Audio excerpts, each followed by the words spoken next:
Higaan kung kayo may napansin na nagmamatsyag sa inyo o paulit-ulit na dumaraan sa inyong harapan. Pumasok agad sa loob ng bahay o isang establishmento. Makakatulong din kung kayo ay pupunta sa mataong lugar. Alamin ang ibang tips para hindi maging biktima ng street crime.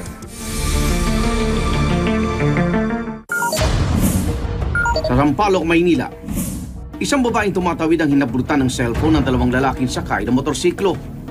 Hinabol ang biktima ang mga kawatan. Sakto namang may napadaang police patrol car at hinabol ang mga suspect. Sa tulong na rin ng ilang residente, natakip ang dalawang suspect na napag-alamang mga minor de edad. Dinala sa Manila Reception and Action Center ang dalawang suspect. Hindi na nabawi ang cellphone ng biktima dahil itinapon daw ito ng mga kawatan habang tinatakasan ng mga otoridad. Ayon kay Danny Lusanta, isang crime prevention advocate, delikadong ginawang paghabol ng biktima sa mga snatcher. Maling-mali po yun. Maaari po siya mabaril o masaksak nung kasama nung snatcher. Sa susunod na video, ang biktima naman ang sinundan at hinabol ng mga kawatan. Sa Santa Rosa, Laguna, pumasok sa subdivision ng isang Indian National na nakasakay ng motorsiklo. Kasunod niya ang dalawang lalaki na sakay rin ng motorsiklo. Pagpasok sa gate, hinarang ng security guard ang dalawa at pinatanggal ang helmet, sombrero at takip sa mukha at saka pinapasok. Ay sa eksperto, may pagkukulang sa seguridad ng subdivision. Hindi raw sapat na ipinatanggal ng gwardyang helmet at takip sa mukha ng mga suspect. Kumbaga po, bukod po doon sa pagkuha ng driver license, sa paglagbok, kailangan po natin pupuntahan yung owner nga dapat pupuntahan. Kasi po mayroon po tayong gwardya assignated doon sa area, kailangan po pupuntahan or tatanungin doon sa may-ari. Kaya kung mayroon siyang bisita or wala.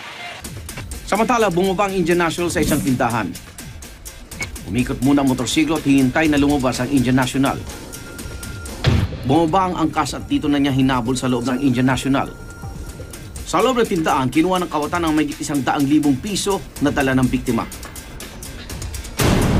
Paglabas ng angkas, binutas niya ang gulong ng motorsiklo ng biktima para hindi ito makasunod. Ayon sa pamunuan ng barangay, nasa ligtas ng lagay ang biktima. Inaalam pa ng otoridad ng pagkakilala ng mga suspect. Matapos ang insidente, nagtalaga ang barangay ng mga tanod para magronda sa lugar. Humingi kami sa barangay ng contact details ang pamunuan ng subdivision, pero wala raw silang record. Bukas ang alisto para sa kanilang panig.